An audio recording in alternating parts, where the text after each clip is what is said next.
السلام علیکم برادران اسلام، بھائی بزرگ دوستو، میرے عزیز ساتھیوں، آج میں آپ لوگوں کو حضرت ابو بکر رضی اللہ تعالیٰ عنہ کا اعلان اسلام اور تکلیف۔ تو میرا چینل کو سبسکرائب کیجئے، لائک کیجئے۔ ابتدائی اسلام میں جو شخص مسلمان ہوتا تھا وہ اپنے اسلام کو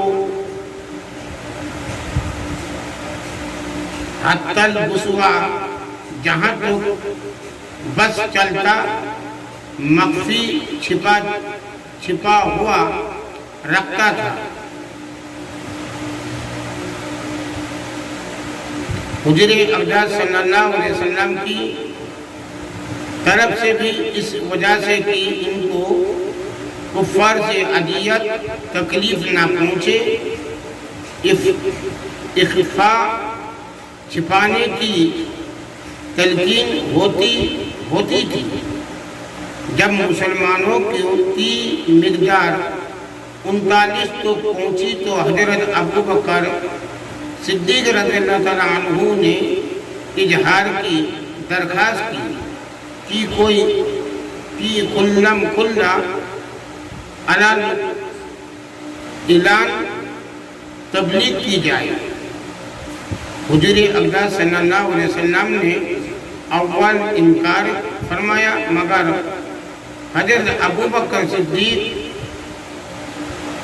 رضی اللہ عنہ کے اصرار پر قبول فرما لیا اور ان سب حضرات کو ساتھ لے کر مسجد کعبہ میں تشریف لے گئے۔ حضرت ابو بکر صدیق رضی اللہ تعالیٰ عنہ نے تبلیغی خطبہ شروع کیا۔ یہ سب سے پہلا خطبہ ہے جو اسلام میں پڑھا گیا اور حضور اقدس صلی اللہ علیہ وسلم کے چاچا سید الشہداء حضرت حمزہ رضی اللہ تعالیٰ عنہ اسی دن اسلام لائے اور اس کے 3 دن بعد حضرت عمر رضی اللہ تعالیٰ عنہ مشرف باسلام مسلمان ہوئے ہیں۔ خطبہ کا شروع ہونا تھا کہ چاروں طرف سے کفار و مشرکین مسلمانوں پر ٹوٹ پڑے۔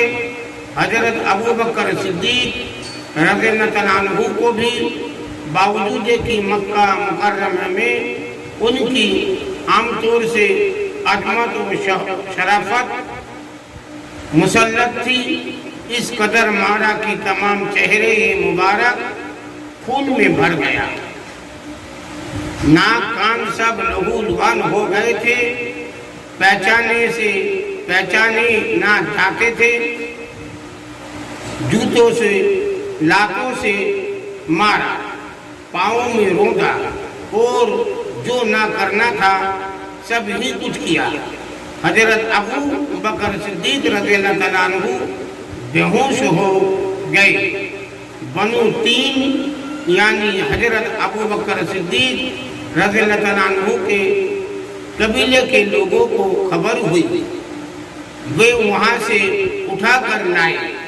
کسی کو بھی اس میں تردد نہ تھا کہ حضرت ابو بکر صدیق رضی اللہ تعالیٰ عنہ اس وحشیانہ حملے سے زندہ نہ بچ سکیں گے۔ بنو تیم مسجد میں لائے اور اعلان کیا کہ حضرت ابو بکر رضی اللہ تعالیٰ عنہ کی اگر اس حادثے میں وفات ہو گئی تو ہم لوگ ان کے بدلے میں عتبہ بن ربیعہ کو قتل کریں گے۔ عتبہ نے حضرت صدیق اکبر رضی اللہ تعالیٰ عنہ کے مارنے میں بہت زیادہ بدبختی کا اظہار کیا تھا۔ شام کو حضرت ابو بکر صدیق رضی اللہ تعالیٰ عنہ کو بے ہوشی رہی۔ شام کو آوازیں دینے پر وہ بولے تو سب سے پہلا لفظ یہ تھا کہ حضور اقدس صلی اللہ علیہ وسلم کا کیا حال ہے؟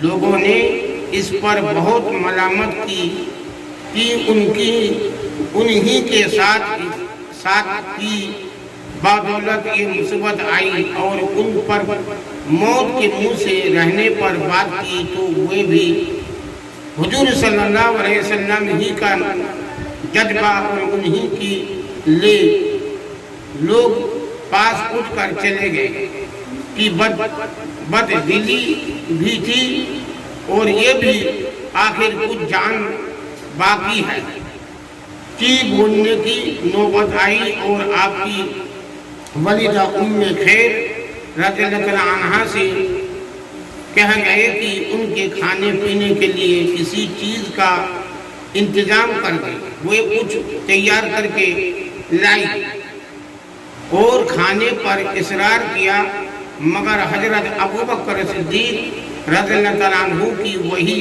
ایک صدا تھی کہ حضور صلی اللہ علیہ وسلم کا کیا حال ہے، حضور صلی اللہ علیہ وسلم پر کیا گزری۔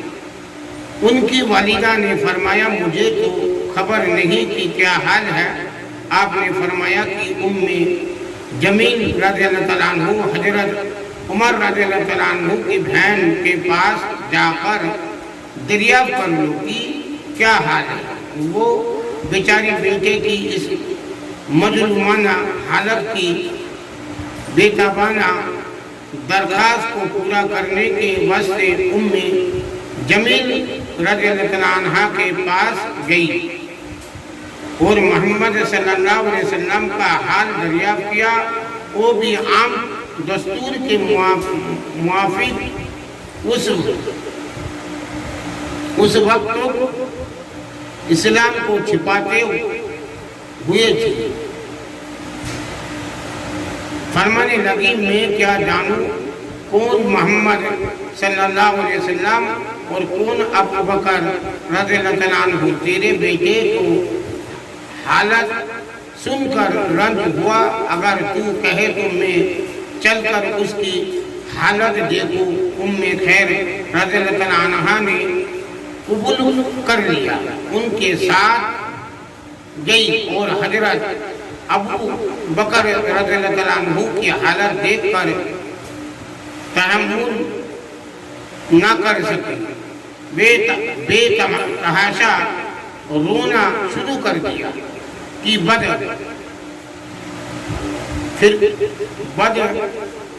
فرقہ داروں نے کیا حال کر دیا۔ اللہ تعالیٰ ان کو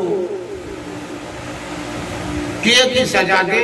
حضرت ابو بکر صدیق رضی اللہ عنہ نے پھر پوچھا کہ حضور صلی اللہ علیہ وسلم کا کیا حال ہے۔ ام جمیل رضی اللہ عنہ نے حضرت ابو بکر صدیق رضی اللہ عنہ کی والدہ کی طرف اشارہ کر کے فرمایا کہ وہ سن رہی ہے۔ آپ نے فرمایا کہ ان سے خوف نہ کرو۔ تو ام جمیل رضی اللہ عنہ نے خیریت سنائی اور عرض کیا بالکل صحیح سالم ہے۔ آپ نے پوچھا کہ اس وقت کہاں ہے؟ انہوں نے عرض کیا کہ اکرام رضی اللہ عنہ کے گھر پر تشریف رکھتے ہیں۔ آپ نے فرمایا کہ مجھ کو خدا کی قسم ہے کہ اس وقت تو کوئی چیز نہ کھاؤں گا نہ پیوں گا جب تک حضور صلی اللہ علیہ وسلم کی زیارت نہ کروں۔ ان کی والدہ کو بھی بے قراری تھی کہ وہ کچھ کھا لیں اور انہوں نے قسم کھا لی کہ جب تک زیارت نہ کر لوں کچھ نہ کھاؤں گا۔ اس لیے والدہ نے اس کا انتظار کیا کہ لوگوں کی آمد و رفت بند ہو جائے، مبادا کوئی دیکھ لے اور کچھ اذیت پہنچائے۔ جب رات کا بہت سا حصہ گزر گیا تو حضرت ابو بکر کو لے کر حضور صلی اللہ علیہ وسلم کی خدمت میں اکرم کے گھر پہنچے۔ حضرت ابو بکر صدیق رضی اللہ تعالیٰ عنہ حضور صلی اللہ علیہ وسلم سے لپٹ گئے. حضور اقدس صلی اللہ علیہ وسلم بھی لپٹ کر روئے اور مسلمان بھی سب رونے لگے کہ حضرت ابو بکر رضی اللہ تعالیٰ عنہ کی حالت دیکھی نہ جاتی تھی. اس کے بعد حضرت ابو بکر صدیق رضی اللہ تعالیٰ عنہ نے درخواست کی کہ یہ میری والدہ ہے، آپ ان کے لیے ہدایت کی دعا بھی فرما دیں اور ان کو اسلام کی تبلیغ بھی فرمائے. حضور صلی اللہ علیہ وسلم نے اول دعا فرمائی، اس کے بعد ان کو اسلام کی ترغیب دی، وہ بھی اس وقت مسلمان ہو گئی. عشق و عشرت، نشاط و فرحت کے وقت محبت کے دعوے کرنے والے سینکڑوں ہوتے ہیں. محبت و عشق وہی ہے جو مصیبت اور تکلیف کے وقت بھی باقی رہے.